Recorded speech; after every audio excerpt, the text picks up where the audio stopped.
Parents of SATS children, before you open their results, you need to watch this.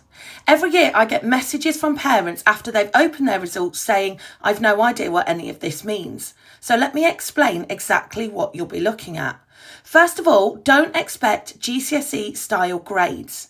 Instead, you'll see a scaled score for reading, maths, grammar, punctuation and spelling. That number will be somewhere between 80 and 120, and 100 is the key number. If your child scores 100 or above, they've met the national expected standard for year 6. If they score 99 or below, it means they haven't quite reached the benchmark yet, but it doesn't mean they failed. You might also see next to the numbers wording like has met the expected standard or has not. Again, that's simply telling you whether they've reached that national benchmark or not. The benchmark that most children will reach by the end of year 6. Now, writing, that's going to look different. That's because writing isn't assessed through a SATS paper. Instead, your child's teacher assesses their writing. And you'll usually see one of these: working towards the expected standard, at the expected standard, or greater depth within the expected standard. Again, this is assessed against the national benchmark. Finally, you'll notice science looks different again, and that's because there isn't a science SATS score. Instead, your child's teacher makes a judgment based on the work that they've completed throughout year 6. You'll usually simply be told whether they have or they haven't met the expected standard. And the way this is presented depends on your school. One final thing, don't compare your child's score with someone else's. A score of 108 doesn't mean they're 8% better than someone who has scored 100. These are scaled scores, not percentages, and I'll explain what those numbers mean in my next video. For now, just remember this: they are simply a snapshot in time.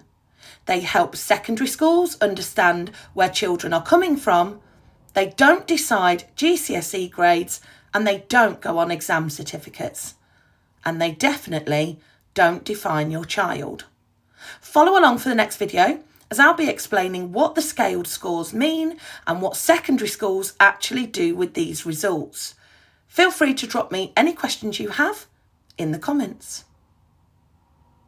So you've opened your child's SATS results, you've watched my previous video so you know what a scaled score is, and your child got 108. So they're 8% above the expected standard, right? Wrong.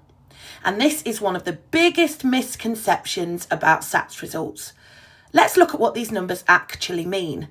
SATS use something called scaled scores, which range from 80 to 120, and the key number is 100. A score of 100 means your child has reached the level the government expects most children to achieve by the end of year 6, before they move to secondary school. Anything above 100 means they performed above that expected standard. Anything below means they haven't quite reached it yet. But here's the important bit: these are not percentages. A score of 110 doesn't mean your child got 110%. It also doesn't mean they're 10% better than somebody who scored 100. So what does it actually mean? Well, firstly, the scores are scaled because every year's SATS papers are slightly different. Some years the papers are harder, some years they're easier. And if we only looked at the raw score, that's the number of questions your child answered correctly, it wouldn't be fair to compare these results from one year to the next. So the government converts every child's raw score into a scaled score. This adjusts for the difficulty of the paper, so that 100 always represents the same standard, no matter how easy or hard the test was. For example, one year your child might need 26 questions answered correctly to reach 100. Another year it might be 28. But in both cases, 100 still means they've reached the expected standard.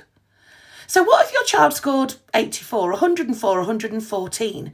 Well, think of 100 as the benchmark and work from there. If your child scored 84, they're below that benchmark.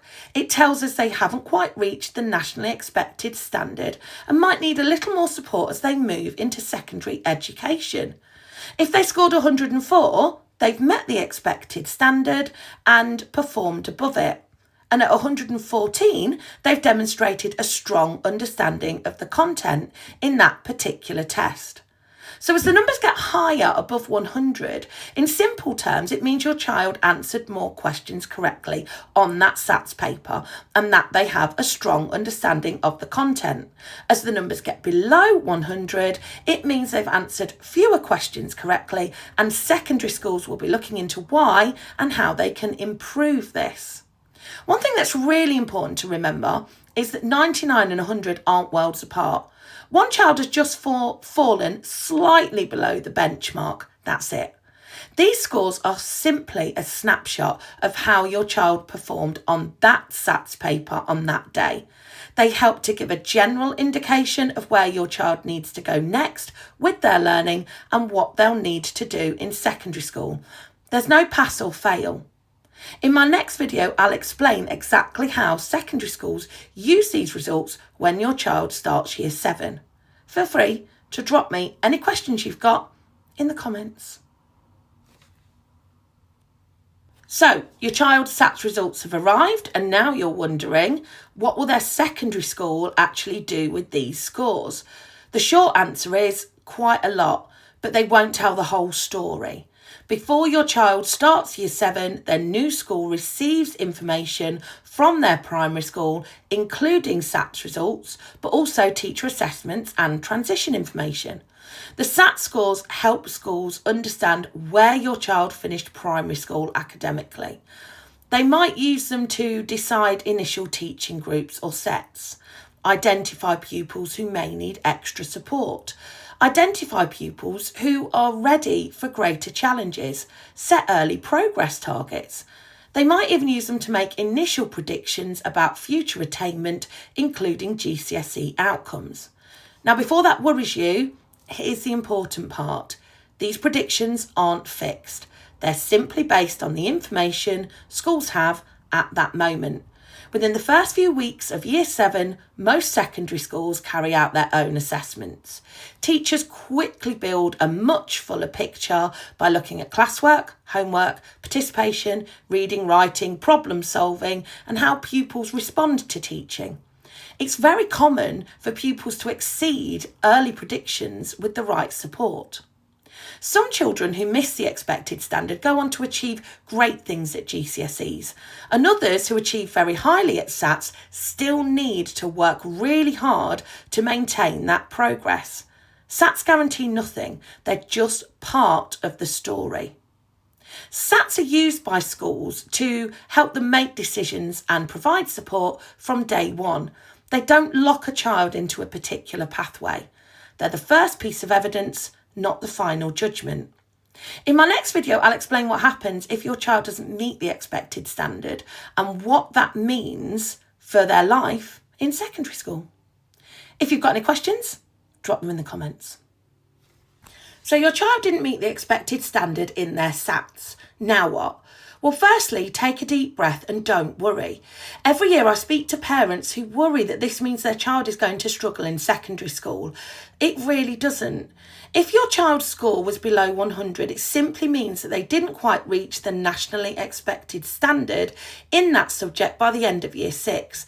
It doesn't mean they can't succeed, and it certainly doesn't mean they're not intelligent.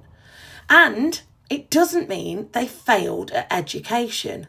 SATs are just one set of tests taken over a few mornings.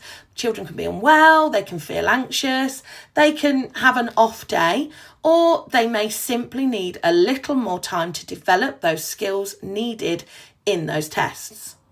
When your child starts secondary school, their teachers already know this.